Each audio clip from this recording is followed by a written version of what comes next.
പറവൂർ വൈശാഖ് വാസ്തു ജ്യോതിഷ ഗുരുകുലത്തിൻ്റെ നവരാത്രി ആഘോഷങ്ങൾക്ക് ഔപചാരികമായി തുടക്കം കുറിച്ചു. 3-ാം തീയതി രാവിലെ മുതൽ ഗണപതി ഹോമം, ലളിതാ സഹസ്രനാമാർച്ചന, ദേവി മഹാത്മ്യപാരായണം, വേദമന്ത്രജപം എന്നിവ ഉണ്ടായിരിക്കും. വിജയദശമി നാളിൽ വിദ്യാരംഭവും ഉണ്ടാകും. കൂടാതെ വ്യത്യസ്ത കാലയളവുകളിലേക്കുള്ള വാസ്തുശാസ്ത്ര ക്ലാസുകളും അന്നേ ദിവസം ആരംഭിക്കും. ഗുരുകുലം ഡയറക്ടർ ജയകൃഷ്ണൻ എസ് വാര്യർ അധ്യക്ഷത വഹിച്ച യോഗത്തിൽ ആലുവ അദ്വൈതാശ്രമം സെക്രട്ടറി സ്വാമി ധർമ്മചൈതന്യ ഉദ്ഘാടനം നിർവഹിച്ചു.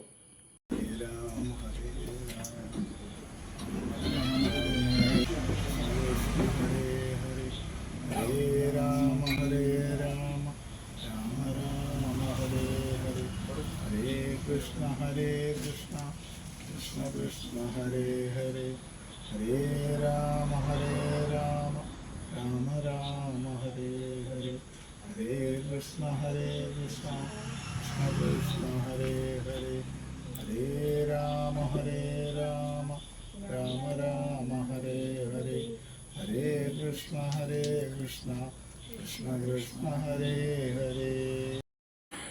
ചോറ്റാനിക്കര ക്ഷേത്രം തന്ത്രി ദിലീപ് നമ്പൂതിരിപ്പാട്, കൊടുങ്ങല്ലൂർ ക്ഷേത്രം പാരമ്പര്യ മേൽശാന്തി സത്യധർമ്മ അടികൾ എന്നിവരെ ചടങ്ങിൽ ആദരിച്ചു.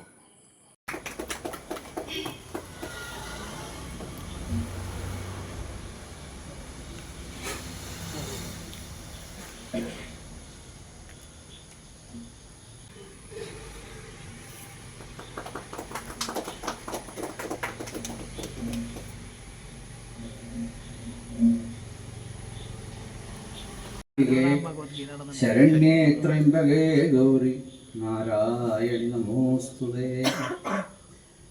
ഇവിടെ ഈ ചടങ്ങിന് എത്തിച്ചേരാൻ കഴിഞ്ഞത് എനിക്ക് വളരെ സന്തോഷമുണ്ട്. അടുത്തതായ അനുഗ്രഹ ഭാഷണത്തിന് വേണ്ടി സംബോധി സ്വാമി ധർമ്മജീതനെ ക്ഷണിക്കുന്നു.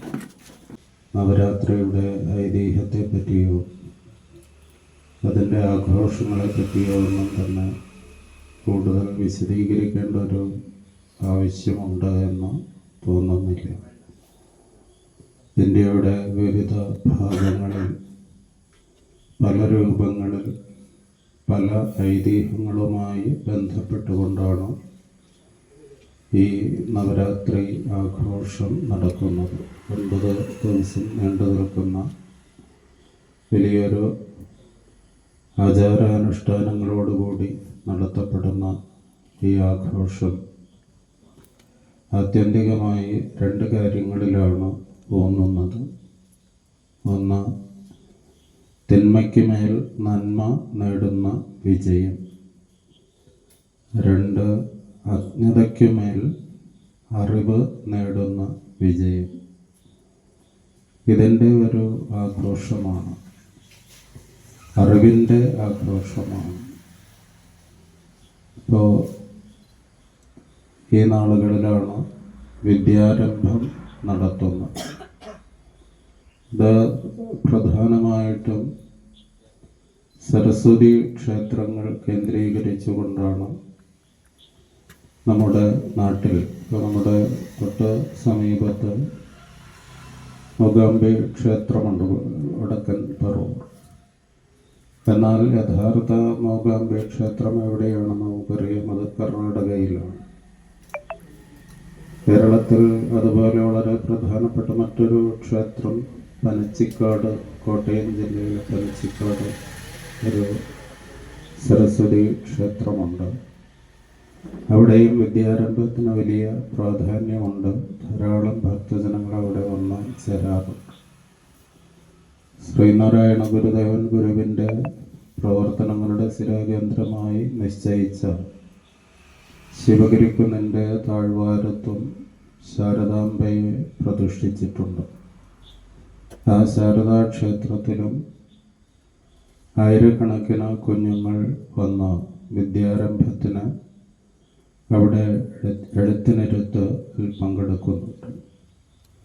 ഇപ്പോൾ കേരളത്തിൽ വളരെ പ്രധാനപ്പെട്ട ക്ഷേത്രങ്ങൾ ഇതൊക്കെയാണെങ്കിലും പ്രാദേശികമായിട്ട് നമ്മൾ നോക്കുമ്പോൾ അനേക ക്ഷേത്രങ്ങൾ, അതിപ്പോൾ സരസ്വതി ക്ഷേത്രങ്ങൾ തന്നെ ആകണമെന്നില്ല, മറ്റ് ക്ഷേത്രങ്ങളിലും ഇതിനോടനുബന്ധമായിട്ട് വിദ്യാരംഭത്തിൻ്റെ ചടങ്ങുകളും അതോടൊപ്പം തന്നെ ഈ കാലയളവ് നമ്മൾ ആചരിക്കുമ്പോൾ കലയ്ക്കും സാഹിത്യത്തിനുമൊക്കെ വലിയ ഒരു പ്രാധാന്യം കൈവരുന്ന സന്ദർഭം കൂടിയാണ്.